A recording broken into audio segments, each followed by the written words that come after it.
Welcome to the Shoulder Strikes MMA podcast. You are now listening to the Hot Take Hot Box. Welcome to the Shoulder Strikes MMA podcast.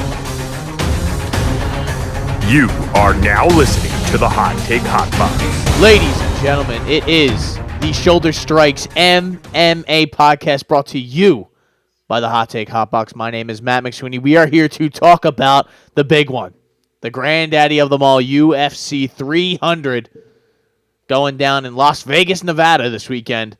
Alex Pereira and Jamahal Sweet Dreams Hill getting after it. My name is Matt McSweeney. I'm joined by Ty Capone. Ty, we are excited. We have been talking about this pretty much since $2.99 because these last couple cards have been atrocious. And we got absolutely cooked this past weekend. I know we didn't do a breakdown episode or, recap, because why would we? I know no one would listen to it. I know I wouldn't want to listen to somebody else's recap of that garbage card. And, to be honest, I didn't watch a punch from that card. I was too busy watching fake punches at WrestleMania this weekend. So, Ty, how are you feeling? Hey, how's it going? WrestleMania was lit. I can't lie. I tuned in about, what was it? I think it was LA Knight, and I was like, who the fuck is LA Knight? I loved his entrance. I thought that was kind of sick. Logan Paul is a superstar. Oh, yeah. That motherfucker flies. I feel like he was born to do this. Like, Yes. maybe Jake Paul, too, except he's in the boxing realm, but I feel like Jake Paul would probably do well, too. Great athlete. What else? Randy Orton. It was awesome seeing him. He still looks good, which I just can't believe. He's jacked, dude. He's like 280 now. Seeing Cena and Taker come back was crazy. I thought we were getting Stone Cold, but unfortunately not. Nothing wrong with that. It was a good night. I enjoyed everything that I saw. I was pleasantly surprised. I was like, let me tune in on Peacock if it's free.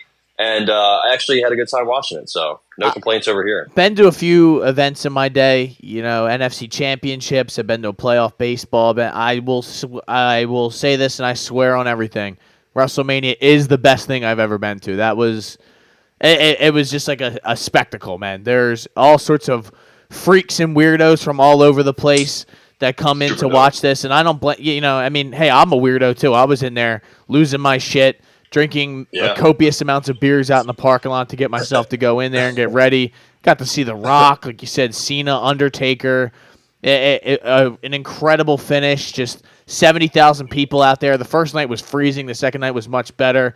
Got to see a Money in the Bank cash in. It was awesome. The story got finished. The story did get finished. Yes, it did. That was awesome. So I like Cody Rhodes. That entrance is pretty. That's awesome. That was pretty amazing. That had to be one of the better WrestleMania entrances. There have been a lot of them. That one was awesome. Yeah, it was all around awesome. I'm going to try and knock out a recap episode maybe sometime tomorrow to just let the people know what it was like down there in South Philadelphia. And I also went to Monday Night Raw on Monday as well, which was that's sick too. Another just keep the momentum rolling. Yeah, I was in the parking lot on Sunday. They were like, "Hey, let's go. I'll buy tickets. You just Venmo me. I'm in." I'm like, "Dude, fuck it. Why not?" Like, let's get it. Who knows when they're gonna come back or when I'm gonna ever have the chance to go to all this shit again, so why not? When we had a great time. But, Ty, we have to at least talk a little bit about Brendan Allen's split decision victory over Chris Curtis. The man blew his hammy out, tore every muscle in his hamstring or something along those lines. And like I said, I did not watch a punch from this card. I saw a little bit of the highlights and the videos. I scrolled through all the Twitter accounts. And it didn't seem like I really missed all that much. Lots of split decisions on the main card. Only one finish was the Ignacio Bahamondes head kick of Christos Gallegos, which, looking back, seemed like should have been a lock. Yeah, it was absolutely an elimination. But, Ty, anything you really want to talk about on this or anything we really missed, or are we just going to keep it moving? There's 8 decisions on the card in total. A lot of just lackluster fighting, really. A lot of just, the matchups weren't good. What else did I even really notice? Nothing really. I don't really know. Jayan Matsumoto looked really good. He had a beautiful Armin guillotine over Dan Argueta, so he kept the momentum going. Victor Hugo looked pretty good, but it looks like somebody I would definitely fade possibly in the future. Chris Tognoni missed a low kick and a fence grab, I believe, in that fight. Of course. GDR looked terrible coming off of a long layoff. Norma Dumont, 6-0 in the Apex, 7-0 in Vegas. So that's definitely a trend to watch out for there. Other than that, I mean, the biggest news, I guess, besides what's coming up this weekend was John Jones and the whole saga that went on with him. He's always getting himself involved in something. So that's pretty much all there was. Yeah, so I don't know. I don't know if you can hear the dog. I mean, there's absolute chaos going on at my house right now. There's guys ripping siding off. There's dogs barking. It's just an insane day here, but we got to get this pod in. So I'm trying to mitigate some of this noise. But yeah, what was the deal? I saw that when I was at WrestleMania this weekend. So the guy came to collect a test or something along those lines. He threatened to beat the shit out of him. Yeah, he threatened to kill this lady, I guess. So it was a guy and a lady. They show up at 4 p.m., not 4 a.m., 4 p.m., and John's hungover or he's still drunk from a bender. He was cooperative at first, then he couldn't pee. She offered to do a blood test, and he freaked out. Took her phone. Once she started recording, then he threatened to kill her. Nice. And then the male tester and John go into another room. And then I guess the male tester got really nervous and he kept making mistakes while he was attempting to package and seal the sample that John gave. So now the sample might be contaminated. So that's good. Awesome. That's great. And apparently John smelled like alcohol. Her boss, the testing officer's boss, told her not to file a police report until after they talked to the UFC, which it makes no sense. Let me just say though, Ty, but without denying it. Yeah, of course he is, because he's a scumbag. Listen, I will say from seeing some of these guys that come out for these fights now, and I just saw a picture of Armin Sarukian the other day. I think the rules have been relaxed a little bit when it comes to the old drugs. Well, USADA's gone. Yeah, I think it is the Wild West again, because some of these guys have these unnatural physiques now. And, you wonder why. Why would John be so worried about a blood test in comparison to a urine test? That's, probably because he's on HGH. I don't know. I'm just guessing. The list of John Jones incidents are just, it started in May 2012 when he wrapped his Bentley around a pole. Then he had the April 2015 hit and run, the dick pills, the picograms, the other tainted supplements. Then he moved an entire event from Nevada to Vegas. He slapped a cocktail server's ass in 2019. Nice. Remember he shot his gun during COVID in the air? Then when he got inducted into the Hall of Fame that weekend, got arrested for beating up his girlfriend, slammed his head on the cop's car.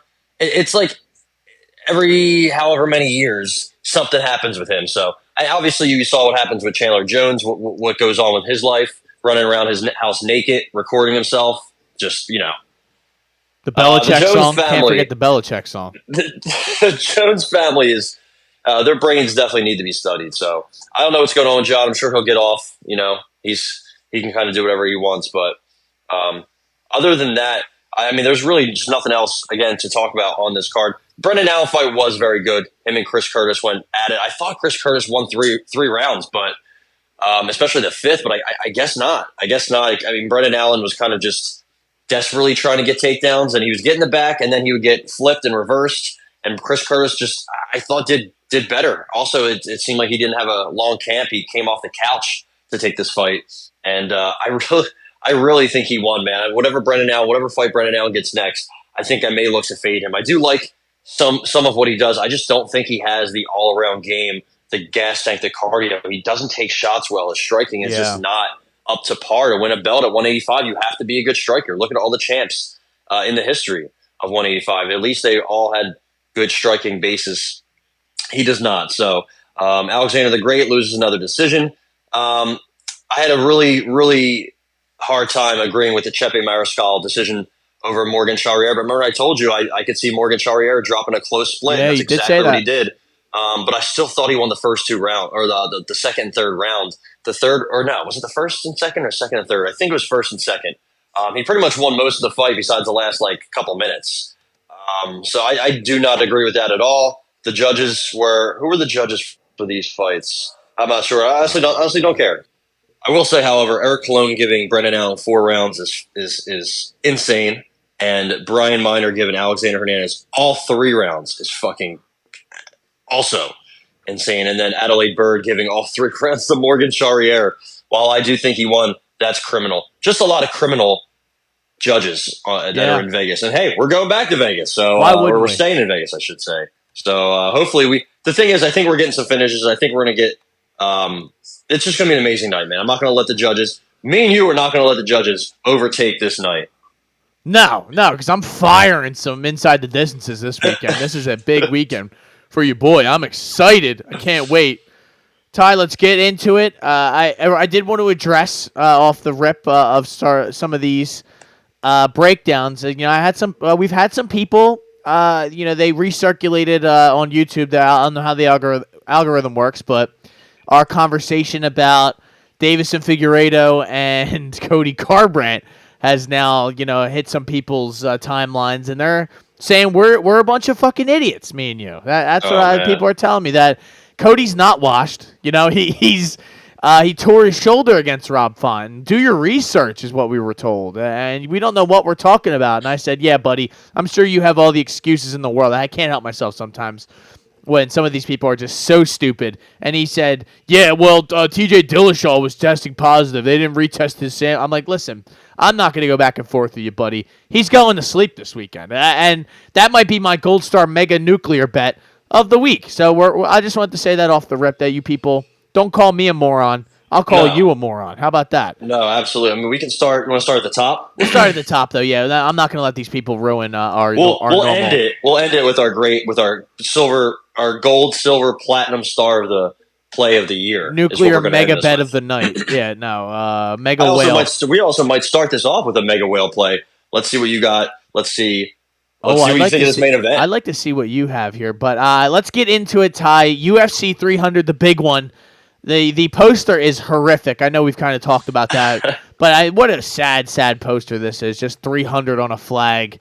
And, you know, it's crazy from having going to WWE all weekend, how much effort they put into all this stuff. And then you come into this and it's like, it's gross. It really is. Some of the media and everything. I can't even listen to press conferences anymore. Like, the UFC has done their best to water this down and ruin some of the things that I actually did love about the UFC build-ups to this. But Alex Pereira, Poetan, I've kind of realized, though, Ty, as well, that Pereira, Mr. Poetan, has some star crossover effect. There's people that don't really watch UFC that come up to me and they're like, yo, Poetan's fighting this weekend. I'm like, damn, like, you know Poetan? They're like, yeah, dude, like, I fucking love that guy. That guy's scary. He's sick. He knocks people out. I'm like, wow, I didn't think he was on that level, but I guess he is. He kind of has that star appeal. His matchups with Izzy and knocking Izzy out probably, you know, have that effect. You see Izzy's taking shots at him this week on Twitter. That's such loser mentality, and just a sad human being Israel Adesanya is. Wanted to say that, but he's fighting Jamahal Hill, Sweet Dreams, who has been very disrespectful of the skills of Mr. Poetan in the build-up to this. Poetan is a favorite in this, minus 130 to Jamahal Hill, plus 110, 115.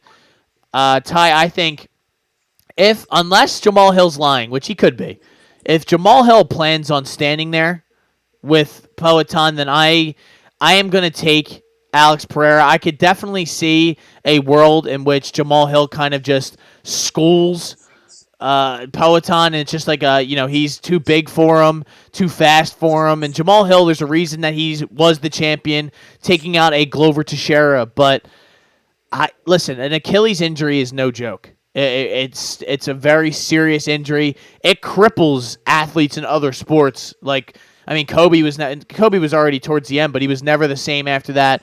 KD has kind of bounced back from it, but you could go on the list of countless athletes who were never the same again after they blew their Achilles. And it's unfortunate. But, Ty, I guess I say all that to say I think that if you're going to stand with Pereira at some point, he's going to hurt you, and I think it could be bad.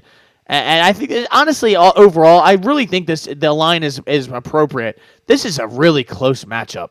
Really, really close. And I could see it truly going either way, but Poetan has won me too much money in my life, Ty. And this is more of a respect bet than anything else. I'm taking Pereira, TKO, not inside the distance. I'm taking TKO plus 135. Ooh, I like it. I think that's what I'm taking too. I just think this is very, very, very quick bounce back for Jamahal Hill after tearing his Achilles. Also, there's been many, many times since that last fight and now where you see him at the apex and he looks out of shape, complete, like bad. Like, I think he might be fine. I think he might be dialed in. And even if he's not in the best shape, he's still a big guy. He's still a good athlete, but Yeah. that's definitely something to consider. He's doing a lot of random TikTok stuff outside of the cage. I will say his combination of volume, speed, power. I think the southpaw boxing, even though he did switch it up, he fought orthodox against Glover a lot. I think that could definitely give Alex some problems. And we've seen with Alex when he gets hit, he kind of freezes. Yeah. He definitely has a good chin, but when he does get cracked, he kind of just is just there to be finished. So, and he's getting older. He's 36. Jamahal Hill's a little hittable. We saw that also in the Glover fight, but he has a very solid chin. I just think the leg kicks are going to be the X factor here. Alex Pereira, debilitating leg kicks. That's what he does to set up his wins pretty much. And Jamahal Hill has skinny legs, just tore his Achilles. I'm not saying he's going to tear his Achilles again, but I do think it's going to be an issue, especially with that boxing heavy style that he has. That's the way he stands, the way he puts all his weight on his lead leg, similar to Max Holloway. And we'll talk about that very similar matchup in the BMF title fight. And, Alex doesn't just have that big left. He has that insane right. I don't know if you saw the video of him hitting some kind of machine. And he shattered the Ngannou's score in 2018 by or something like 700. that. Yeah, I saw that. Yeah, it wasn't even close. So that was wild. Also, his sons are starting to fight. That's kind of scary. That's terrifying. I saw them sparring with his girl or his friend, who was a girl, Polyana Viana. His friend. Yeah, they both have good kicks in this matchup. I know Jamahal Hill was spamming them against Glover. I just think this is too soon, and I think that's going to matter a lot. I do acknowledge that Alex is 36.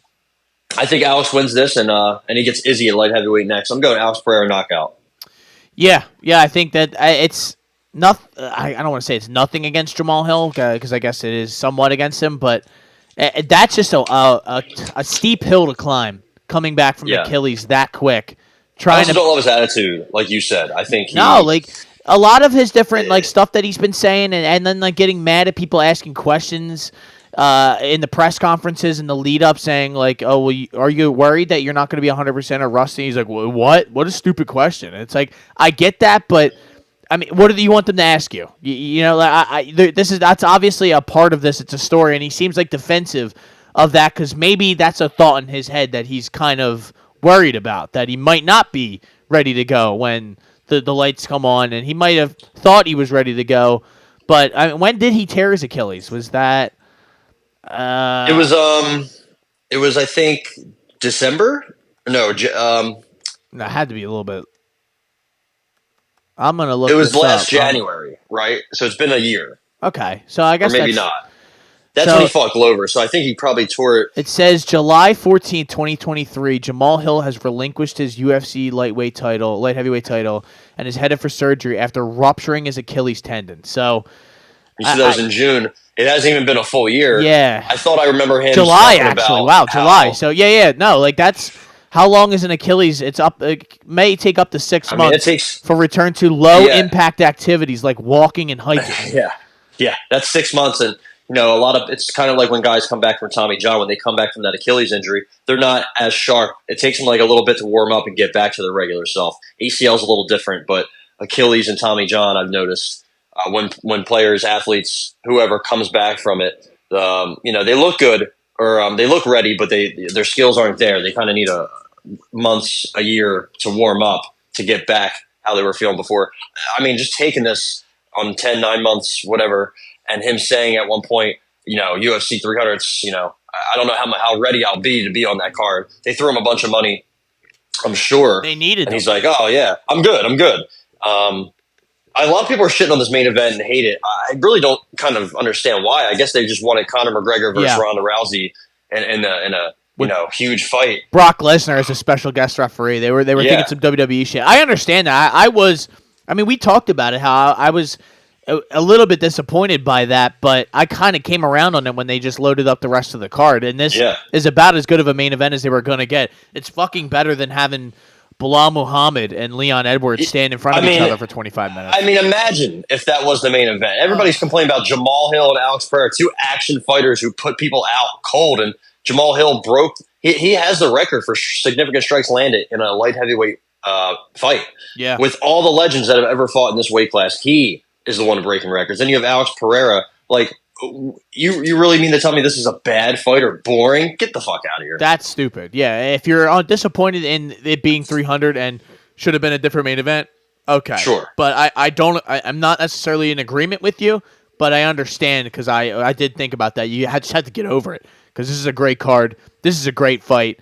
And you're going to see Conor sometime in the summer, hopefully. So we'll talk about that at some point down the road. How about we both had Pereira TKO. I do want to just clarify that for the people. And we keep it moving. Ty, this is not – I thought we would, I guess they didn't want to disrespect the Zhang Weili fight and not have it. This should be the BMF title fight next. But we're going to go Zhang Weili and Yan Xiaonan for the UFC strawweight title. Not names that jump off the page for people who probably don't really watch the UFC, but this is a great matchup in the strawweight division. I just think it's a mismatch for Yan Xiaonan, and I think this fight should be happening in China. Me and you have been talking about this for some time, that this is just not the place for this fight. But I guess 300, the next best thing next to having a huge event in China would be having this event at UFC 300. Minus 550 for Zhang Weili. I didn't expect it to be that hefty, but that's kind of what Zhang has really just... she's like made it happen like this. She's forced the bookmakers to kind of respect her and respect her abilities. Anyone that they've put against her that's not named Rose, she has dominated.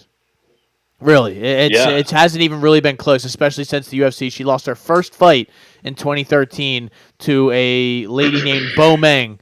And ever since then, she's been dominant other than a Rose head kick and then a split decision. That's been it. Shout to Bo, dude. Bo, who knows if she's still getting it after it. I doubt it. Fun fact, Bo Meng beat Weili Zhang and then lost to Yanan Wu in her next fight. So complete different. She is still fighting, by the way. She's in one. So that's a shame for her. Yeah, that sucks. She's probably getting ripped off. 21-7. So she's not bad. She's having a pretty good career. So thanks. There's your Bo Meng update. But Ty, do you really think that Yan Xiaonan really has a shot here, or how she wins this fight? I just think in every department she's really just not, like, she's up against it. They're the same size essentially, they're the same age, they're the same weight, and Weili hits like a fucking truck. So I just don't know how, and she's great on the ground. I don't know how Yan wins this fight. Yeah, a lot of similarities. They're also both 8-2 in the UFC, so I'm kind of surprised they never fought like on the regional scene or anything coming up. They're very similar in many ways. I do think Yan might have better, maybe not the stronger, more powerful, but I think she has very quick and very solid boxing. I think she might have a boxing advantage, but not a huge edge. Other than that, I don't really know where she gets this done at. She doesn't do well off her back. Remember the Carla fight? She kind of got stuck in an awkward position, but that can definitely happen against Weili. She's good on the ground. She's getting submissions. Look what she did to Carla compared to what Carla did to Yan. Yeah. Again, MMA math is not, we don't love it, but she crucifixed Carla, and Carla crucifixed Yan just with absolute devastating elbows, which, had her leak. I remember I bet her in that fight. I was like, man, she's not winning this one. But, and really ever since then, she's been awesome. I mean, I thought she easily beat Mackenzie Dern. Her grappling and wrestling and jiu-jitsu defense in general looked good in that one. And then she got Andrade out there quick. So, and she lost a split to Marina. Yeah, that was also very close. I just think she is still making improvements, but she's 34. So she's, I don't know when her peak is, but this is probably the best chance for her to win this fight, to get this belt. I just don't know if she can do it. I think she's kind of up against it. I don't have a bet here, just because I don't know. I don't know. This could go a couple ways. I feel like Weili sometimes rushes in and can be countered, Yeah. but she's got great kicks. She's got quick hands with power. She's just so tough to beat. Well-rounded, strong, smart, disciplined. I'm going to go Weili Zhang by unanimous decision. I think it's like a 4-1, 3-2 kind of fight. But I wouldn't be surprised if it's maybe a little closer. Maybe we see the best of Jan, and maybe it's not the best of Weili. I'm not sure. It should be a good one, I think, though. Yeah, the problem I'm running into here trying to find a bet is that I just don't know if Zhang is going to be able to really just dominate her and get her out of there. I could see this kind of being closer than it should be, or Jan putting up a good fight and comporting herself well, and maybe, like you said, a unanimous 4-1. Maybe she sneaks around with a sweep, Jan, and she kind of maintains top control and kind of just catches Weili off guard. I don't know. I'll give you some of the odds, people out there, for all of you gamble degenerates like myself. Plus 175 for TKO for Weili. You can get submission at plus 525, which I kind of like that, but inside the distance is plus 105. That decision is plus 180, 170 you can get that at. That seems nice. I just 5 rounds is a lot. But I thought she was going to get what was the last one she had, Andrade, or was it Talia Santos was the last? I think it wasn't not Talia.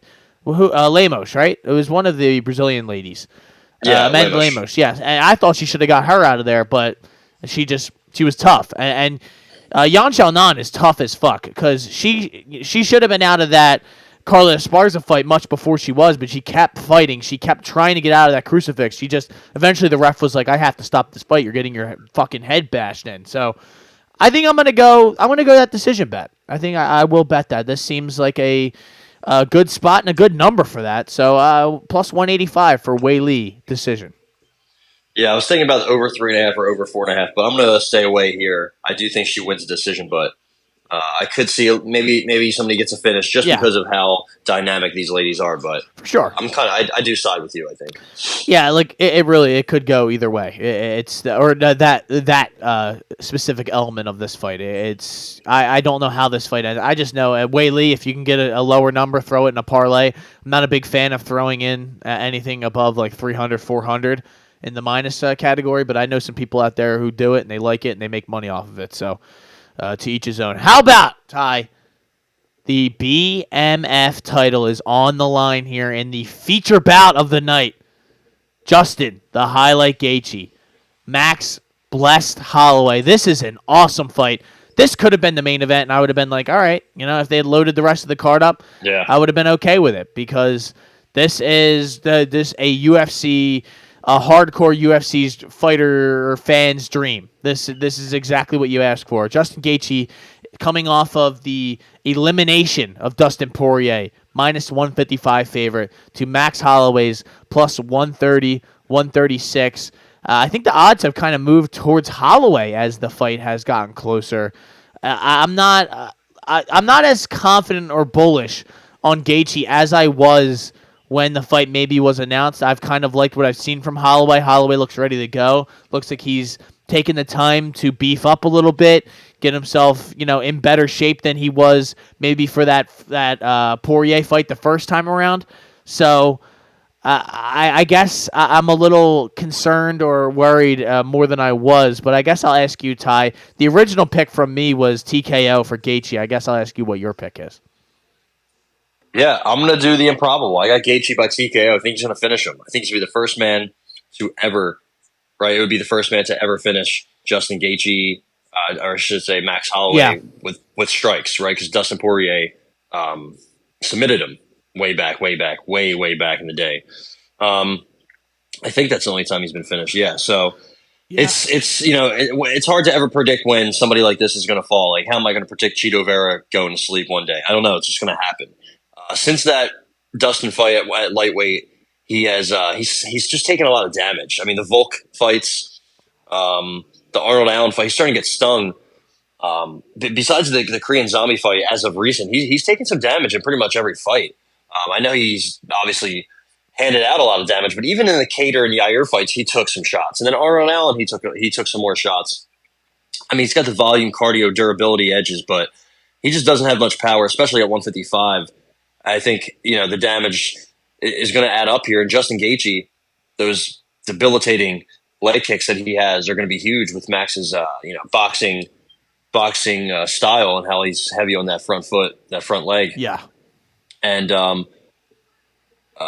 I just think the leg kicks have been a weakness for Max. Volk, Yair, even Frankie Edgar. I think Gaethje, it opens up head kicks for Gaethje, and we saw what he just did to Dustin almost 8-9 months ago. He almost landed those head kicks right before he landed that kill shot. Yeah. So he was, his game is just evolving so well. He's patient. He waits for his shots. He makes his reads. He mixes his kicks with his boxing very well, so you never really know what you're getting.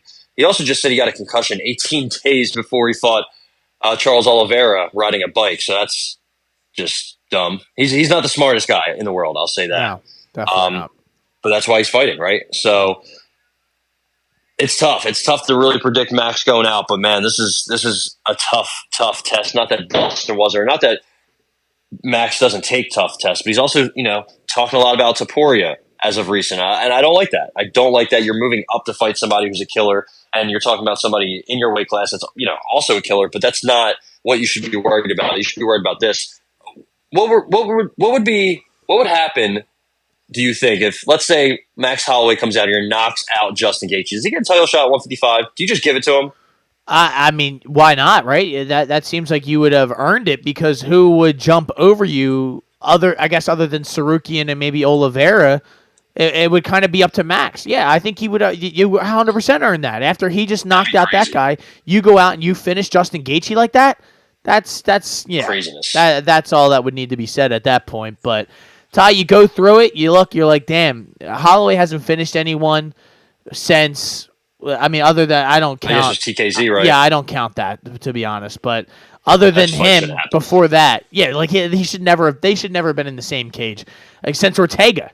Other than that one, yeah, it's been a lot of decisions. COVID year, before COVID. No, before COVID. That was 2018. That was one of the last live shows me and you did. 5 years ago, 6 years ago. I'm sorry, Jesus. So.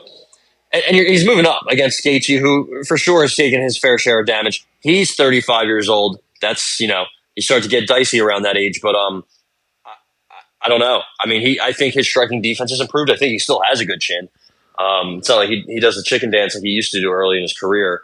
And I think Max is going to be able to get some nice shots and nice jabs, straight rights, but I don't know if he's going to really be able to sting him, man. If he sits there and trades in the pocket like he kind of did with Arnold Allen, and he started to feel some shots from Arnold Allen, he's really going to feel the shots of Justin Gaethje, because he kind of, Arnold Allen wings those hooks. Gaethje keeps them very, very, very tight, and uppercuts, very nice uppercuts all around, knees, elbows, strong in the clinch, and I really just it's just a gut feeling. I'm going to go with my gut, and I think Gaethje finishes him late. So. Listen, that's my mentality is kind of. It says 25 minutes he's going to have to survive this fight and stay on the feet, and I mean, there's really a low percentage chance that I think Holloway gets Gaethje out of there. So he's really just going to have to kind of outclass him on the feet, because this fight's not really going to be. It's not going to take place at all on the ground. And I saw Holloway rocked multiple times in the Poirier fight, and that was a while ago. I just. A lot of variables are leading me to this is eventually, so at some point, someone's going to have to finish him. He's going to go out on a sword, and I think Saturday night is the night. So we're both going to go Gaethje TKO plus 165. Go. And now we keep it moving, ladies and gentlemen. We move on. This card, it just keeps getting better and better and better. Charles Do Bronx Oliveira versus Arman Sarukian, the man I mentioned that could be juicing. I'm just saying that allegedly because that guy is super jacked, but he's probably always been super jacked, and I'm just kind of noticing how super jacked he is right now. He just destroyed Beneil Dariush the last time out. 1 minute, straight right sent him to the ground, and that just kind of signified that Dariush is completely cooked. Oliveira the last time out, I think, he fought Dariush as well. Am I mistaken in that, or because right now my internet wants to melt down? No, I think great. Beneil was doing pretty well with him for a little. It took him a little bit in the first round, and then he I don't know if he dropped him into. I know he had some nasty ground He and had the pound. I head think kick. Beneil was just The head kick that's wobbled right. him, and then he like eventually tried to shoot a Straight right or takedown. something. No, he tried to shoot a takedown. Then he ended up just like flopping on his back, and that was it. Oliveira got him out of there. Oliveira, I was watching the replay of the Gaethje fight. That's one of the best fights I've personally ever. I mean, 1 round fights that you could ever have. But odds wise here, Ty, I believe Mr. Sarukian was the favorite, and he still is at minus 225, 200 to Charles Oliveira's plus 185, 165, 175. I imagine they think he's just going to get swarmed on the ground, and that this fight's going to look a lot like the Islam Makhachev fight, because I know Sarukian has, his kind of claim to fame, or one of the notches on his belt, is the fact that he was the guy who gave Islam like one of the toughest fights outside of the guy who knocked him out. Like he was there, move for move. He was grappling with him the whole time. He looked good in that Islam Makhachev fight. Now that was a long time ago. Islam was younger. Armin was also younger then as well. But this is a whole different animal for him. Oliveira is 7 years his senior. He's going to be 3 inches taller, have an inch and a half of reach. Ty, I can't bet against Oliveira. Yeah, especially when you're given a number like that, right? Yeah. I mean, you have to take Charlie Olives, and that's what I'm going to do, man. His durability has never been his strength, but he definitely fights through the fire, especially as of late. He likes to play off his back, which could be a recipe for losing rounds if this were to go to the scorecards, or just maybe getting ground and pounded. Most finishes UFC history. Muay Thai knees are going to be huge in this fight, as he is 3 inches taller, an inch and a half in reach. I think that's going to matter. I think he's got more devastating power in general, even though Sarukian does have some good power. The thing about Sarukian is just such a good athlete. It seems like explosive power. He's just so powerful in like grappling exchanges. I can see him kind of just being stronger than Charles Oliveira. Very athletic, very very durable. Despite he did get rocked bad against Joaquin Silva on super short notice. I do think that kind of matters because Charles Oliveira is just a different animal. When it's not like you're taking a fight against Jim Miller. Do love Jim Miller, but he's somebody that is never an easy fight. Charles Oliveira is never not a difficult fight. I don't know how or what Sarukian's game plan to start this fight is going to be, but I think eventually he's going to have to shift game plans, and it won't matter. I think I got Charles Oliveira inside the distance. I kind of want to go specific. So I was thinking sub. Now, I went back and watched some Sarukian fights. He's never really fought anybody. He's actually never been. He's never had a submission attempted on him, despite fighting Davi Hamosh, who was a ACDC champion. So I think once Charles Oliveira gets that back, it's going to be a wrap. I mean, it pretty much is for anybody else. What do you think? So yeah, I think a lot of what you said is right. Like, I don't know how this fight starts because Oliveira is going to walk across the octagon and just try to bring the hell to him. I think Sarukian's going to try and get him to the ground and just smother him, similar to the way that maybe a Beneil Dariush did to a Tony Ferguson. Just kind of just try to neutralize all those submissions.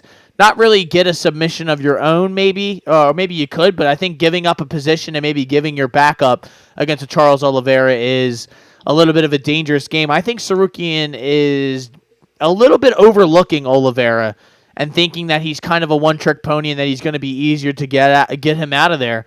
I just don't know. I think he could maybe this fight could look like the Islam fight where he rocks him, gets him out of there, and maybe submits him on the ground, something along those lines, and we're like, wow, like Sarukian is for real. I could definitely see that happening.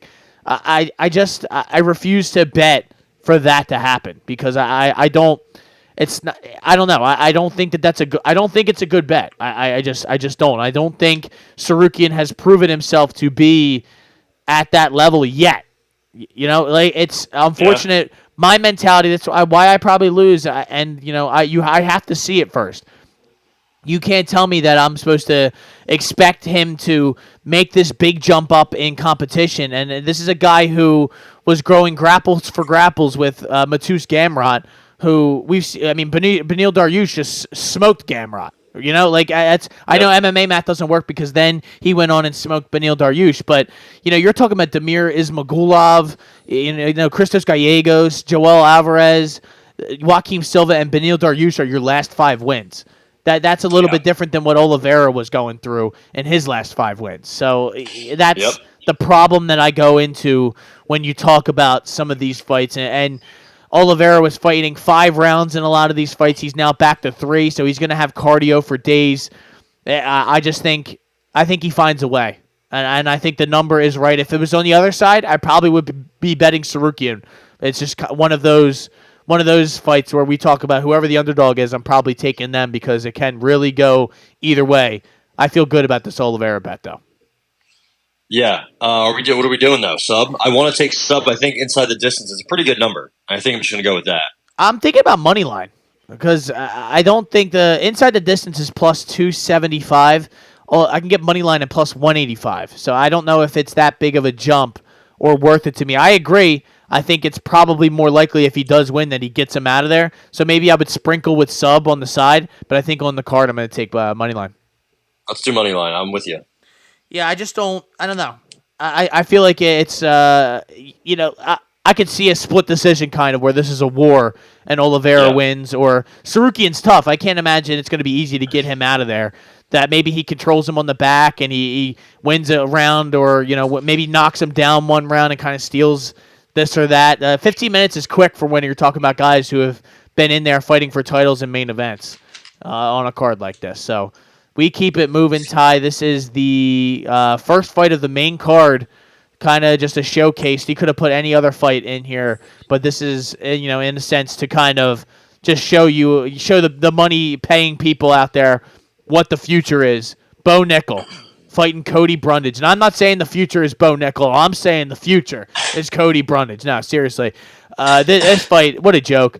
Minus 2,100, 2,000 for Bo Nickel. Cody Brundage is plus 1,100, 950 on some of these cards. This is a real showcase. I'm going to struggle. I think you and all of us are going to struggle to really find something to bet here that's not, you know, I mean, TKO is plus 150.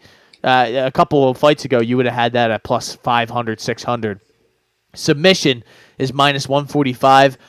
As low as you can get it at 115, which that could be the move because Brundage he's going to try and shoot the takedown. He is not going to try and mess around on the feet. It doesn't matter who his opponent is. He does not like it. Inside the distance is minus 900. Bo Nickel to win in round 1 is minus 240. You know, like, so I really don't know what to bet here, Ty. Yeah. Man, I will say Cody Brundage, all 4 of his UFC wins, he was the underdog. So, you know, maybe that's something. He also gets a DQ. He's the DQ king. Maybe Bo Nickel hits him in the back of the head. He can't continue. Cash that underdog ticket. That would be kind of crazy. His last 2 wins have been just kind of flukes. So I mean, Zach Reese is not UFC caliber, but he won by slam. So that was the night of the slams, if you remember correctly. Yeah. And he's on a heater, dude. He's on a heater. He lost 3 in a row. Now he's on a 2-fight winning streak. So there's been multiple fights where he lands like single-digit strikes. Against Dalcha, he did win, but he landed 4. Against Oleksiejczuk, 0. Against Dumas, that went 3 rounds, 3. And 2 against Malkoun in a fight that he should have lost. I think I got Bo Nickel by TKO. I mean, Cody Brundage's striking defense is 43% terrible. At least he has that wrestling background. I'm not saying he's, you know, that compares to Bo Nickel's pedigree, but Bo Nickel's been working on his hands. He's been testing his hands more. The longest fight he's ever fought, the longest he's ever gone was 2 minutes, 54 seconds against Jamie Pickett. I don't even know if Brundage makes it that long, but it will end in the first round. Maybe Brundage can kind of just stall and see if he can get to that second round. Maybe that's what I would do if I was him. Honestly, try to wrestle Bo Nickel, but in a safe way, you know, because I don't think his hands are anything compared to Bo Nickel's, and Bo Nickel's not even known for his hands. So, you know, Cody Brundage, I think what we might end up seeing him do is Bo Nickel shoots a takedown and Cody shoots guillotine. He does have a guillotine. He does have a couple arm triangles, but he jumps guillotine a lot. And once that doesn't work, you know what he's going to do. Look for the exit. So I got Bo Nickel by first round ground and pound.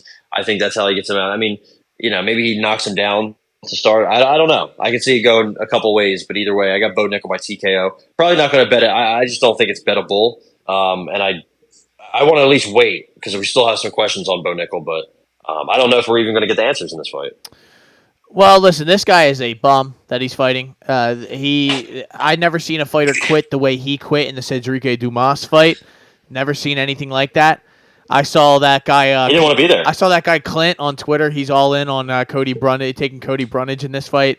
Absolute troll move. Listen, I'm going Bo Nickel TKO. I'm trying. My computer is having a mental breakdown today, but I am trying to figure out Cody Brundage's losses. He's got 1 sub, 2 TKOs. I'm trying to figure. I guess he got arm triangled by Adolfo Vieira, but yeah, he got knocked out bad by William Knight on the Contender Series. He got elbowed into dust. Nick Maximoff smoked him. Oleg Saychuk beat the shit out of him on the ground. And then the Dumas fight, that was just terrible. He also got smoked as an amateur by Dalton Rasta, who is in Bellator. He also split the Brian Battle as an amateur as well. So he has a lot of quit in him. He just doesn't want to be there. I think when his his game plan, his first strategy, when it doesn't work, he wants out. He quits. He saved his career, saved his job with that DQ, but he's done. I think he's cooked here. Hopefully it comes to an end here with a Bo Nickel TKO at plus 155. That is my pick, and we keep it moving to the prelims, which will lead us off. Well, not lead us off, but will lead us off, not lead the people off. Yuri Prochazka and Alexander Rakic. Rakic is coming off of, I think, an ACL. Is that correct? I think the last time we saw him, he got hurt in the Jan Blachowicz fight. Jan celebrated like he just won the Super Bowl. That still cracks me up to this day. But that was 2 years ago, man. I know. Almost exactly. Which is smart for Rakic to take that much time off to kind of get himself back ready to go. Rakic is the favorite in this fight at minus 115, 113 to Yuri Prochazka's minus 105. Rakic says you can't just read a book about a samurai and become a samurai, which that's hilarious. But that's pretty funny. He kind of looks like a samurai. I don't know if I would question his samuraiism. Yeah, hey. And then did you see Yuri responding? I think he said something like, "You can come to my house and say that," or something. He said, I would come to his house and knock on his door if I had issue with Alex.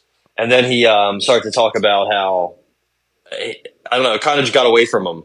He was talking about how he doesn't really like the trash talk, or the trash talk is like hyping up an event. And then he quickly changed demeanors and said, "I will win this fight." Oh. And it was terrifying because he started laughing, and then he just completely changed his emotions. And now I was like, "Yeah, dude, I'm taking him." Yeah, that guy's honestly a complete psychopath. I just think 2 years old. Also, Alexander Rakic, how about him being older than Yuri Prochazka?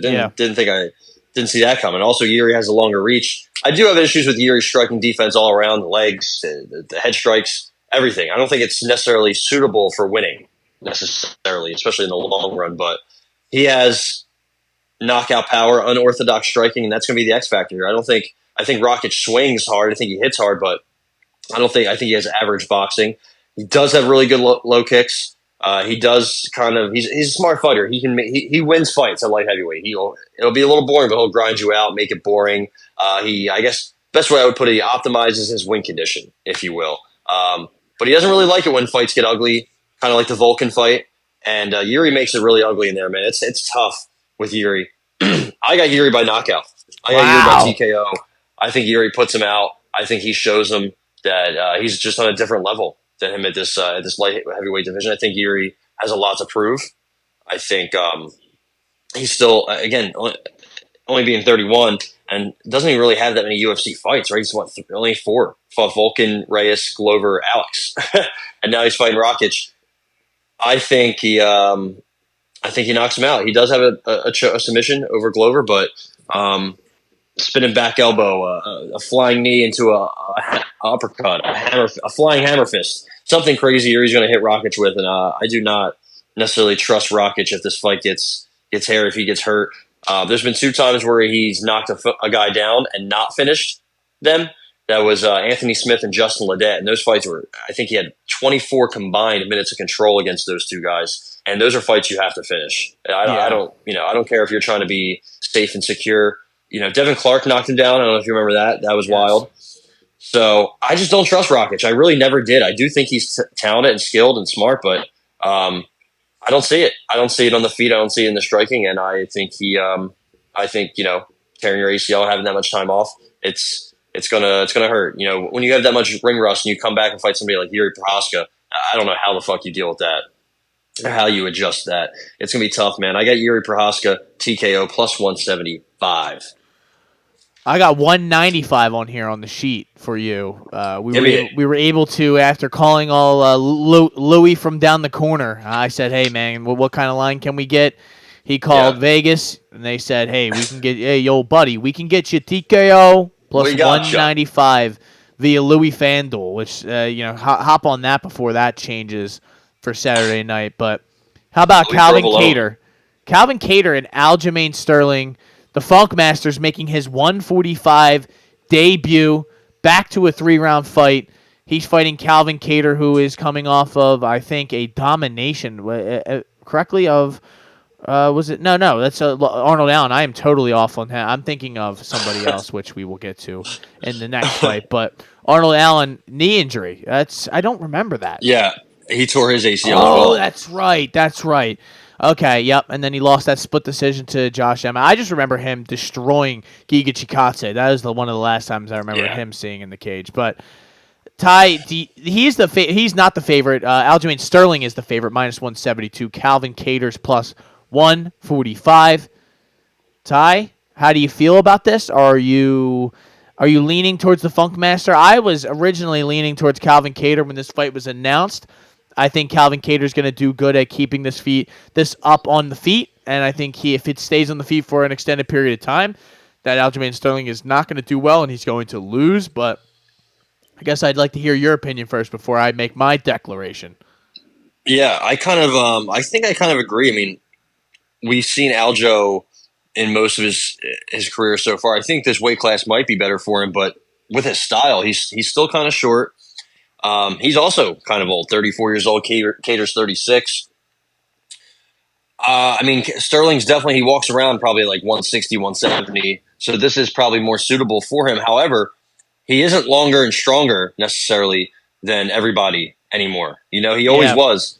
Now, Calvin's 4 inches taller, and he even has a reach advantage of just 1 inch, but I don't know if he can just muscle his way into advantageous grappling positions. His wrestling was never that good. I think his takedown accuracy is like 24%.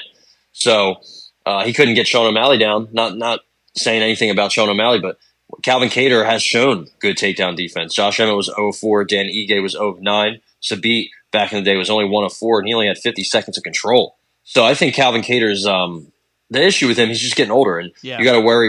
You got to think that a damage from that Max fight is going to play a factor. I mean, it hasn't. We haven't seen it, but we haven't seen it yet.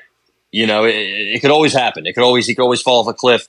But man, he's coached well. He's very smart. I like listening to him talk. He's kind of just about business. He's very matter of fact, and he's like you said, much better striker. He's got probably. That jab is going to be very key, keeping Sterling at least a little bit at distance. Probably a top 5 boxer in the UFC, all pound for pound.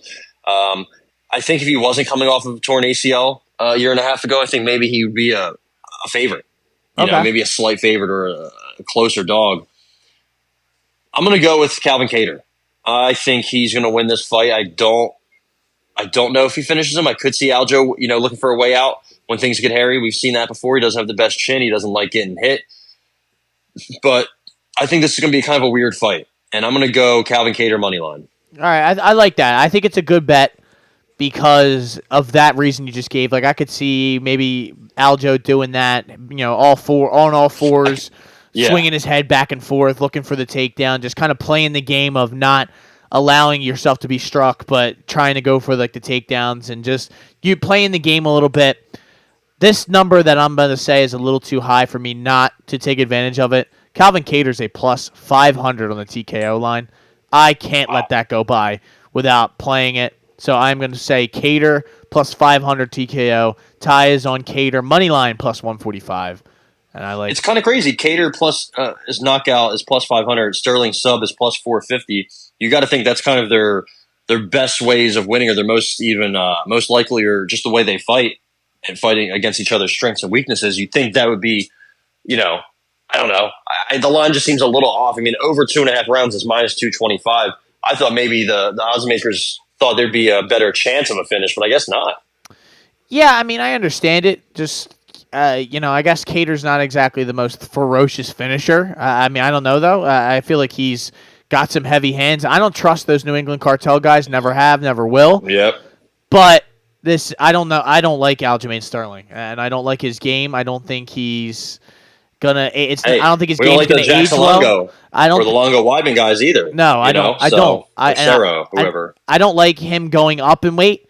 I don't like that, because again, like you made mention of, a lot of his game was predicated on him being so much bigger than everybody else, and he's going to be able to. He'll probably have more gas in the tank, and he'll probably be able to push the pace a little bit more here at 45. But I don't know. I don't feel confident in it. I don't feel good in this. Next fight is a UFC debut. Ty, we discussed this in the past, and now she looks absolutely shredded.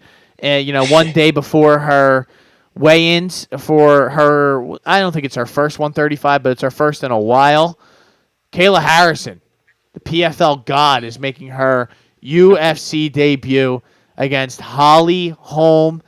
I think Kayla Harrison's the only judoka to win 2 gold medals from the USA or something along those lines. I saw a tweet or something like that, but Holly Holm is a big underdog in this fight, though, Ty. I think it's fair. I think it's fair.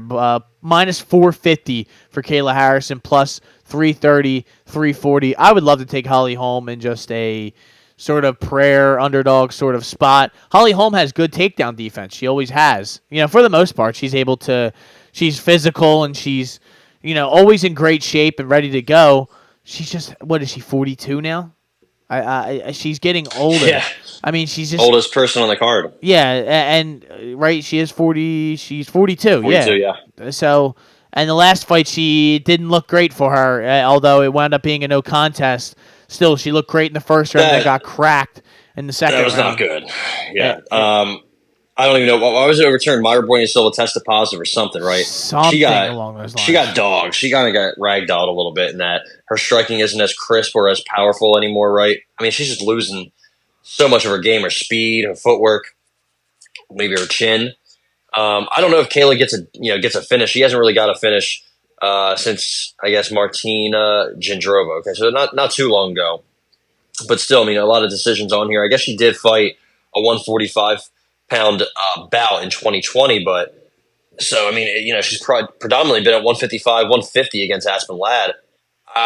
So making 135 is going to be tough, but she's a tough competitor, man. She's just, she's a professional. I think she'll get it done. She looks good. I thought for sure when they announced it that there was no chance. I was like, that's insane. There's no chance she makes it. But the closer we've gotten, and she looks like she's slimmed down. She looks lean as shit. I mean, who am I to doubt a world-class athlete like Kayla Harrison? No, for sure. So, and I think she kind of has a little decent southpaw boxing. It's not anything great, but it works. And obviously that judo background. I think she's going to get it done. I just don't know. I don't know how. I don't think she gets a finish, but I could see it. I could see her overwhelming Holly and just getting too much top control and being too much on top, and passing guard, dropping some ground and pound, and then maybe getting a rear naked choke. I'm going to stay away just because I think maybe it could be a snoozer. We saw Kayla lose recently to Larissa Pacheco, who is kind of looking like a world beater nowadays, but still just something to note. I'm not sure. It's her debut. I'm not sure. I don't know how it's going to go. I think there's a good chance she subs her. But I'm not going to take it. So those TKO and sub are fat lines. I think they're both plus 230, and I think the other one was in the 300s. I'm not sure, but I inside the distance is plus 135. I don't know why or plus 130. I don't know why I'm saying I'm not sure. The page is right in front of me. Plus 430. You can get Harrison TKO. You can get submission at plus 290 up to 300. So those are pretty fat numbers if you wanted to play either one and kind of make some money. But Inside, I just think Holly is on the way out. I think this is a fight that ultimately ends in Holly laying the gloves down in the cage after. Yeah, she should. It's time. No, I mean, I get the gravy train's going to keep going, and it seems like Dana is forever indebted to Holly Holm for whatever reason. Maybe it's the fact that she just never turns a fight down, and Dana loves somebody who never says no. I don't know. I'm going to take Harrison inside the distance plus 130. I think if she actually makes weight and isn't just completely done, and they get in the cage, I think once Harrison gets her hands on her, it's gonna be a rough. I mean, I think Holly's might be able to keep it off for a while, but she's not that same person who beat Ronda Rousey 8 years ago. That was a long time ago, and she's not that fast anymore. She's not that dynamic, and I just. That's the same girl who got choked out by Miesha Tate the very next fight. So, give me Kayla Harrison inside the distance plus 130. How about we keep it moving, Ty? Your boy, somebody you have, scream from the mountaintops. You actually do like this guy. I usually fuck around, but you actually do like Sadiq Youssef, and a guy we both like, Diego Lopez. Diego Lopez, talk about making an impact in the short time that this guy has been in the UFC. He kind of came out of nowhere against Evloev, I believe, was the first fight that he appeared on, and then Gavin Tucker, and he just eliminates Pat Sabatini right away. I knew that was bad news when that fight was announced for my boy. Love Pat Sabatini, but glass chin. All right, there's no need for that. But I mean, you're not wrong. No, listen, I like. What do you think? Sadiq Youssef is a good bet here. I'm trying to get the odds. They're not loading for me, of course. I believe it's like I think plus 125 for Sadiq Youssef. I was gonna say Diego's a small favorite. 140, 145, 150 on the money line.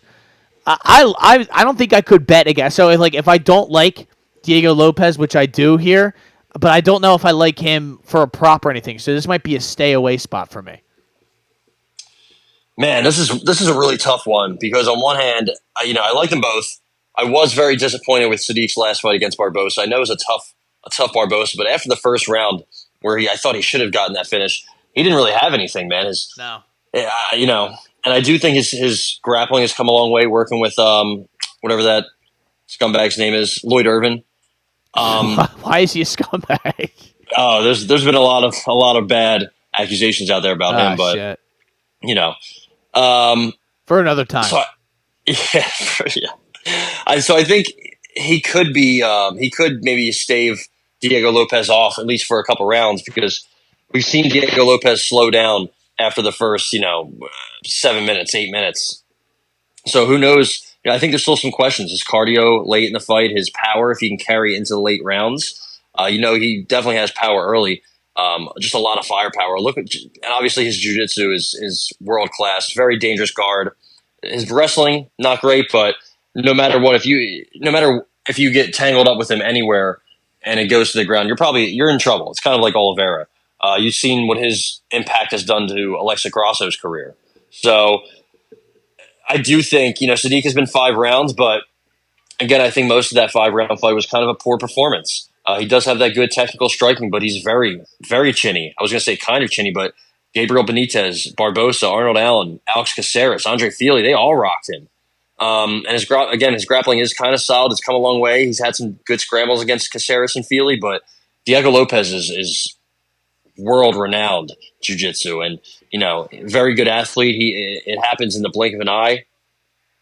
I'm going to say Diego Lopez by sub. I think he gets it done. I think, Sadiq, I don't really think he's been submitted before. No. Remember, he even came out there and got a guillotine a couple fights ago against your boy Don Shanis. But this is just it's a different animal, and I think there's a chance he rocks Sadiq Youssef, and then he gets a rear naked choke or a guillotine or some kind of submission because we've seen triangle arm bars. He loves the arm bar in general. We've seen knee bars, modified chokes, front chokes, heel hooks. There's going to be a lot of different ways he can find a slight edge in this fight, Diego Lopez. And this is a big fight for him. He can take Sadiq Youssef's ranking from him at such a deep weight class. And I think he does. I think he gets it done. I got Diego Lopez sub. Kind of kills me, but Sadiq has not made the improvements I thought he could. I'm going to roll with that. I like that bet. I don't like the fact that whenever I look, it's like, yeah, you haven't been subbed, but you only have one submission on your record. And like you said, Don Shanus was the one that you submitted. Yeah, so in 30 it's seconds. something that you don't like to do, and that's something that can be exploited by a guy like Diego Lopez, who maybe could cause a firefight. Maybe he rocks Sadiq, and Sadiq just panic wrestles, and he gets caught in a guillotine. Anything can happen. Dude, he almost choked out Joe Anderson Brito on the Contender Series a couple times. Yeah. He had him in deep spots, and Joe Anderson Brito is world class. Same with Mozar Evloev. So I think we're gonna have to see Diego Lopez's A game. Hopefully he doesn't get outstruck, because again that his striking isn't amazing, but he has power, especially early. So hopefully we see more improvements. Ty, we keep it moving to Jalen Turner and Renato Moicano, Money Banger. Moicano, who lost me some money the last time out against Drew Dober. Jalen Turner, 14-7. That's when you see that, you're like, damn, I didn't know, but he kind of has been, hit or miss in the UFC, losing to Dan Hooker and Gamrot, but split decisions, very close fights. The Frivola fight back in the day. Vicente Luque, which that's wild that those two were even in the same cage together at one point. He's coming off of a destruction of Bobby Green, sent him flatlined out. Ty, he is the he's the favorite. That's what I thought so, but I see so many numbers on here that I forget who is being attributed to what. Minus 225 for Jalen Turner to Renato Moicano's plus 195, 185. I think Moicano, it's pretty simple, the game plan for him. It's going to have to be a takedown and smother fest for him, similar to what he just did to Drew Dober. But I don't think it's going to be as easy to take down Jalen Turner as it was Drew Dober. But I guess I'd like to hear your thoughts first. I don't have a strong conviction with this fight. I think if this fight stays standing for extended periods of time, I think Jalen Turner's eventually going to hurt Renato Moicano. Yeah, and not that I think Jalen Turner could get a sub, but he's very long, and he has a mount of guillotine choke that happened recently against Brad Riddell.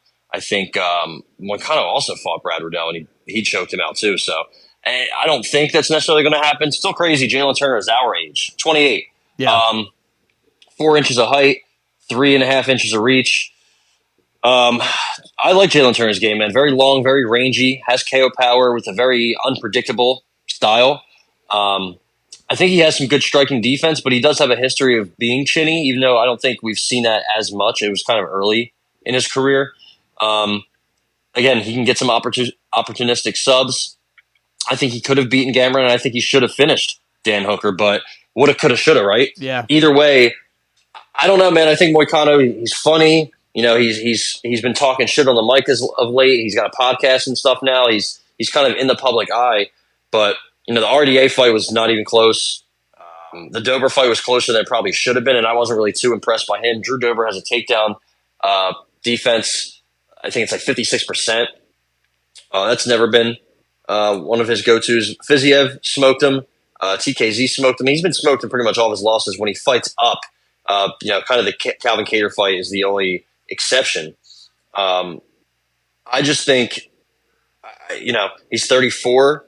He gets hit and hurt way too much at distance. Even Drew Dober was landing the better shots against him easily. Also, he just fought. What was that fight, 2 months ago? Yeah. And that was a pretty tough fight. I know it wasn't an all-out blood and guts affair, but it was a little war for 3 rounds. He is heavy on top. When he gets on top, good body lock takedowns, but it's not really the best wrestling. So I'm not sure, man. I think Jalen Turner just has more for him. I think he's at his peak, and I don't really think I'm just not a Renato Moicano believer. Necessarily. So yeah, I got Jalen Turner, and I think I'm going to take him inside the distance. He's minus 135 by KO, TKO. So, I think I might go with that, even though it does seem like a big pick. I think he does it. I think it could honestly happen early. It's a big favorite. It's crazy how much that is. The TKO numbers, you can get them at minus 135, 140 as high as. Ty, what are your thoughts on Turner's takedown defense? Because that's going to be basically the deciding factor here. If he's able to keep this fight standing, that TKO is a lock. And I think Turner's. I've always thought Turner's takedown defense is fine, but I didn't know if the numbers dictate that as well. 75%. I think that's pretty decent. I mean, back in the day, he was taken down 4 times by Frivola, and he was taken down 4 times by Gamrot. But I believe Gamrot was like 4 of 12. You know how Gamrot shoots. Also, Matt Frivola back in the day was 4 of 13. So he even took down Dan Hooker, which I thought was kind of impressive. It said a lot. And he took care of Bobby Green like he should have. So I think he's going to do the same thing with Renato Moicano. I think his problem is when he gets kind of up at the top of the division, you know, kind of like a Gamrot and Hooker. Yeah. But maybe he's ready. I don't maybe think Moicano's that, though. That's just my opinion. Yeah.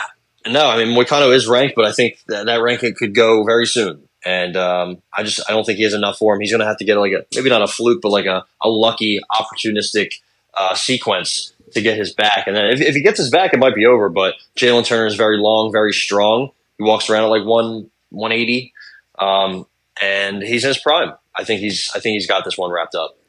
I'm going Turner TKO minus 115. Are you? Is that what you're rolling with? I'm in. Yep. All right, let's go. TKO minus 115 for the Tarantula, Jalen Turner. And now we have a War of Brazil in the we have 3 more fights to talk about. Jessica Andrade, Marina Rodriguez. I don't think I've ever been more out on 2 fighters in one singular fight than I am this one. Marina Rodriguez, as you're supposed to say it. I was the biggest fan of hers, but the way she got dominated by Virna, and then the Michelle Gomez, she beat the dog shit out of her. Michelle Waterson Gomez, MWG, as some people would like to call her. Amanda Lemos knocked her out as well. That was bad. Jessica Andrade just seems like the ultimate kind of just gatekeeper now. She's not easy out. She's 25-12. She's just a bull, tough to fight. I like her much more at 15 than I do at 25. But Ty, is there anything really to like here, or is this like fight kind of just a passover sort of thing? Yeah, I guess really first, let me tell you, I tell the people basically the odds: minus 135, 140 for Jessica Andrade, Marina Rodriguez plus 114, 115. I think she could be an easy parlay piece. I think even maybe her money line alone. I just think Marina is so easy to beat. I mean, she has no answer for the takedown. She has no get-up game off her back. She's kind of losing the sting in her punches. Even though Andrade is pretty hittable, as Marina gets older, she's 36, Andrade's 31. She is taller. She does have a reach advantage, but we've seen that in recent memory, in recent fights, not really matter. You know, I mean, the Marina, the Waterson-Gomez fight, sure, but she's kind of washed. The Virna Jandiroba fight didn't matter. She was able to smother her with her takedowns. You know, she won a couple fights before that, but nothing too impressive. I just think Andrade's probably on a different level than her, to be honest. You know, I know she lost a couple in a row, and it's not looking great for Andrade, especially as she gets older. You know, she takes a lot of damage, but she can also get takedowns. She, you know, doesn't have the best percentage, but she was able to take down many of fighters. It's not something she really, I mean, Rose, she was able to take down Rose, Tisha Torres back in the day, Joanna, like good fighters, honestly. So, again, it's not something she goes to, but I think it's something she could easily go to, easily implement that, have her in her back pocket, even though I think she might even be the better striker. She definitely hits harder. She's more powerful, has those power hooks while walking you down. Yeah, I think she has pretty much every advantage here. I don't know how she gets it done here. I kind of want to stay away, though, because Andrade is very volatile. She, you know, isn't the smartest fighter in the world. Yep. So I'm going to stay away. I do think she probably gets it done. I would see I could see a decision, even though I do realize she probably has a lot of finish equity. So my pick is going to be Andrade decision, but I will stay away. I'm going to take Andrade's money line minus 135. Marina Rodriguez, I do not trust, and I look at Andrade's losses, especially when she was on that little 3-streak loss. I mean, those are all people who have fought for a championship or are in that championship conversation in the top 5 of their division. You go through all of her losses, and they're pretty much – she really hasn't lost to anyone that's really bad. You know, she always steps her game up when the time comes to beat the fighters who she should beat. And I think she should beat Marina Rodriguez. Marina Rodriguez is kind of I don't know. She's going to be longer than her. She might be able to keep this fight on the outside and score some points.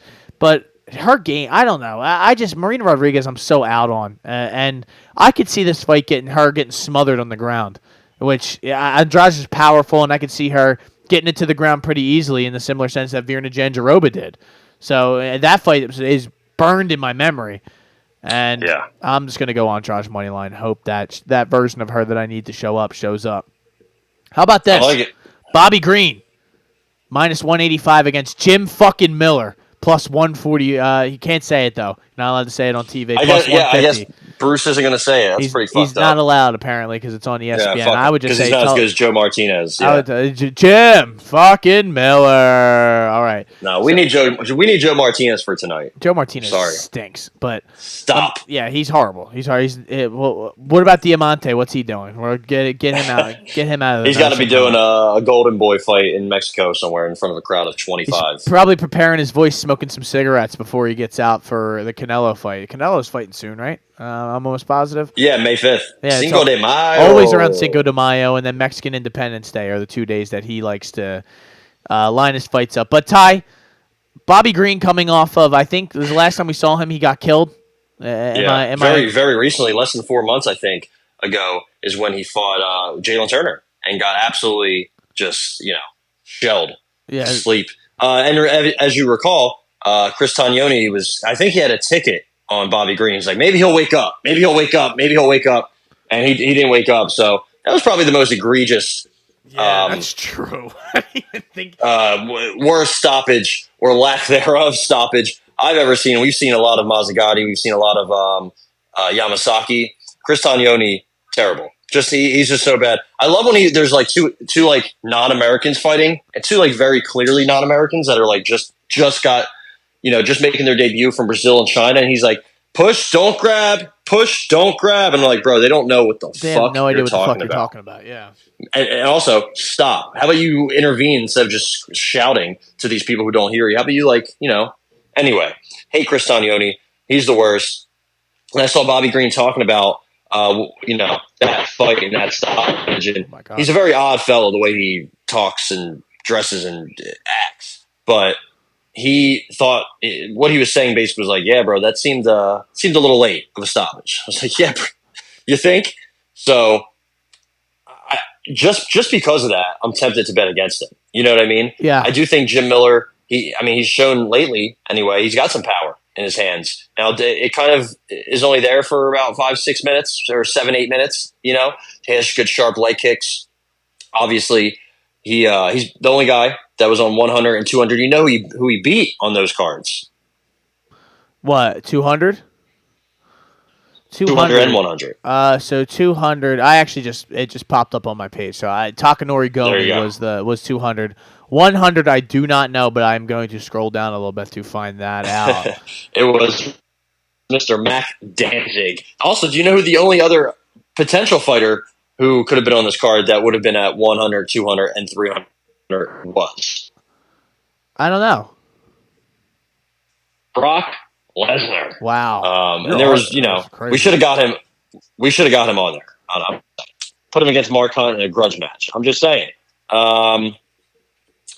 So, also, they were supposed to fight way back in 2014, Bobby Green and Jim Miller, and then I think Bobby Green pulled out. Jim Miller fought Yancy Medeiros the same night John Jones beat Glover.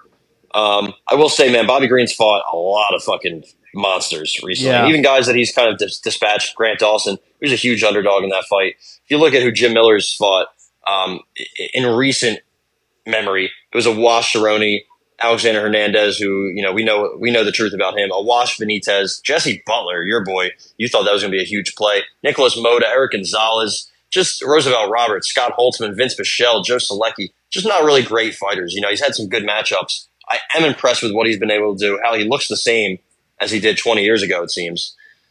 I think he's outmatched on the feet, but I could see him hurting Bobby Green, especially from the southpaw stance with one of those lefts setting up one of those shots with a nice little kick. I don't know though. I just don't know. I have no idea how this is going to go. I think I need you to steer me in the directions. Why should I take Jim Miller by sub? Tell me. Because Jim Miller hasn't won a fight by not finish since 2016. That's a stat that you need to know. Thiago Alves right. at UFC 205 was the last time that he won a fight by decision in comparison to a finish. I will tell you though, Goddamn. Ty, I am not taking anything here. I'm going to sit back and enjoy. I would like to bet Bobby Green because, like you said, he should have the advantage on the feet. But you're talking about a guy who, like you said, was just getting his head bounced off the canvas 4 months ago. And I don't trust that. Maybe eventually at some point all these fights and all this damage that Bobby Green has taken is going to catch up with him. He's 37 years old, and there's a lot of tread on those tires. He's been knocked out 5 times over his career. So I am going to stay away from this completely, but I will be rooting for Jim Miller. Yeah, man, he's been subbed twice, but it's been a long time. I mean, since like we were in high school. Yeah. Affliction 2, he got submitted by Dan Lozon on this card where Wow. Fedor beat Andrei Arlovsky, Josh Barnett won, Vitor Belfort. I mean, this card was crazy. Little Naga, Matt Yashchenko. I mean, this was just a who's who. Affliction 2. So it's been. I mean, he hasn't been subbed in the UFC, and he has a couple subs himself. Obviously, Jim Miller's a much different story. I'm with you, though. I'm going to stay away. I have no idea. I really want to take Jim Miller, but I can see a path where he gets smoked. I'm like, damn, I knew this would happen. Yeah. I just was hoping that the quick turnaround would be a deciding factor. Maybe it is, maybe it isn't. It's not enough for me to take anything. So I'm with you, man. I'm just going to stay away and hope Jim Miller can get a win because then I think, probably be able to get get a ranking at lightweight, which would be pretty crazy at age 40. He would take Bobby Green's ranking, I assume. So let's see if he can get it done, dude. Especially if he finishes them. It would be worthy of that Insane. number, especially. So, Ty, the first fight of the night, the last fight me and you are going to talk about, the one we kind of previewed. We teased this one a little bit. The Gold Star Mega Whale Megalodon Tornado Tag Team pick of the night. Cody Garbrandt plus 250 against Davison Figueiredo. Deuce de Guerra minus 300 on the money line. TKO is plus 180 for Figueiredo. That is what I'm going to take. I don't see a submission, although of course it could happen. I just think It definitely could. I think Cody G's going out on the shield, like he always somehow does. First fight of the night, he's going to be fired up. He's going to go out there and try to, put on a show. I think he will be on his bike like he usually does. Tries to use the movement. But Figueiredo he showed me when in that Font fight that he's still hitting hard up here at 35, and that he's still a sniper. Even though his brother's the sniper, he still has accurate, quick shots. And his brother's not the sniper I want working for my U.S. Army. No. And I am going to bet Figueiredo plus 180 here, TKO. I just think that's the best bet for me, and I like it. I will say, dude, he has some good front chokes. He does. That's all I'm really worried about here is that Cody could get subbed, but he shoots on a takedown, he gets a guillotine. Did to Alex Perez, did it to Tim Elliott very quickly. When's the last time Cody? I mean, Cody was 3-10 against Font. He hasn't really gotten it, or is that something else? I don't know what I wrote down. I wrote down stuff, and sometimes I'm like, is that even what I think it is? I guess the last time Cody got a takedown in round 2 against Trevin, who also got a takedown in round 3. So that's probably not what Cody wants to do. I don't know what Cody's style or what he wants, his game plan. I mean, his style has changed so much since his prime with his, now suspect chin. He hardly engages in close range. Yeah. So it's, low volume on the outside. Remember he fought Brian Keller. He was getting his legs chewed up with low kicks. That is something Figueiredo loves to do. Very durable, good cardio. Dominated Rob Font in his divisional debut, who dominated Cody Garbrandt. Cody's shooting does worry me, but I don't think he's going to do that. I think he's kind of downplaying Figueiredo, which is insane for him, of all people, to do at this stage of his career. I think we're going to take the safe bet. The same PPD, as always, have to make their appearance, so they're trying. There you go. They're reporting a dead body is what they're coming here to do. I got Figueiredo by knockout. Let's do it. Let's do it, ladies and gentlemen. And that is UFC 300 Figueiredo TKO plus 185 is the gold star pick from both of us to start the night off. And then watch now, we say that he's probably going to get smoked. Cody G will do like a backflip or something. Prime Cody G just comes out and you're like, wow, Cody G triangle armbar. You're like, what? Yeah, exactly. He hits an omoplata on Figueiredo, and you're like, okay, I never thought this would happen. Of course. Omoplata. Yeah, what else? But Ty, is there anything else we must discuss in the world of combat sports? I see there's a PFL card, but nobody really cares about that. How funny, yeah. How funny is there's a PFL event on Friday and no one gives a goddamn fuck? Probably because Ipa Kasaganai is in the main event against Alex Polizzi. Rob Wilkinson in the co-main against Tom Breeze. That's actually a pretty interesting fight, too. Former UFC fighters. Clay Collard is still hanging around. He's fighting Patricky Pitbull. Mads Burnell's fighting again. He's on every card. So is Sadabu C. Shoeface, our boys, getting back in there. I like seeing him fight. Yak Shamorodov, Dovletsan. He's on a nice little win streak. But, again, at the end of the day, who cares? Brent Primus, Bruno Miranda, who cares? Solomon Renfro, I'm excited to see him. He's getting another tough fight against Gadzi Rabadanov. So, we'll see what happens there. But other than that, man, Phil Davis was supposed to be on this card. He withdrew. It's just a lot of who cares? Why are you the PFL still? Why are we doing a regular season? Yep. Did you merge with Bellator? What's going on? Why is the PFL and Bellator posting MVP highlights still on their Instagram? That's a great question as well. Come on, what are we doing? To know. MVP is long gone. He doesn't want to be with you guys. You guys are like the weird ex-boyfriend who was lucky to get a chance, and now you're being weird. Just go away. Just go away. Just go away. There's nothing wrong with it. And there's no boxing. I'm pretty sure everybody should have gotten out of the way for this UFC 300. This seems like it's going to run the combat sports world. Yeah, I'm looking. I don't really see. I guess there might be a DAZN card, some matchroom boxing. Jordan Gill and Zelfa Barrett, but nobody's really going to be paying attention to that. I think it's going to happen in the daytime anyway. So I don't see anything. So no, get it out of the way, dude. Get it out of the way. Let's have ourselves a weekend. Big Baby. That's right. Big Baby Jared Anderson, the heavyweight who keeps getting arrested. He's undefeated, has a lot of talent, but he can't get out of his own way. He's fighting somebody. F.A. Ajak was in the co-main event, another scary heavyweight. That is a top-ranked card. The top rank likes throwing cards on Saturday nights just for the fun of it. But no, I can tell you nobody's going to be tuned in. We might have to knock out a pod for the people after the show, right after we've consumed 55 alcoholic beverages. Oh, dude, we got to do a post-fight. And we'll listen, fucking thing about this guy is, what a bum that guy is. Dude, Jessica Andrade's kind of hot. So wait, what? All right. I don't know. What are we talking? Bo Nickel might, Cody Brundage might get a title shot next. It's like, dude, what are we talking about? What's going on? But who knows? Maybe we'll go live. Maybe we'll have some good stuff chopped up and ready to go. We'll figure something out, ladies and gentlemen. But until then, this has been the Shoulder Strikes MMA Podcast UFC 300 preview. My name is Matt McSweeney. I'm Ty Capone, and honestly, just enjoy this weekend. Enjoy these fights. This is going to be the most stacked card ever. It should be balls to wall action from 6 o'clock to 1 a.m., 2 a.m. Yeah, I'm hyped. Just enjoy the fights and drive responsibly. Drink responsibly, but also drive responsibly.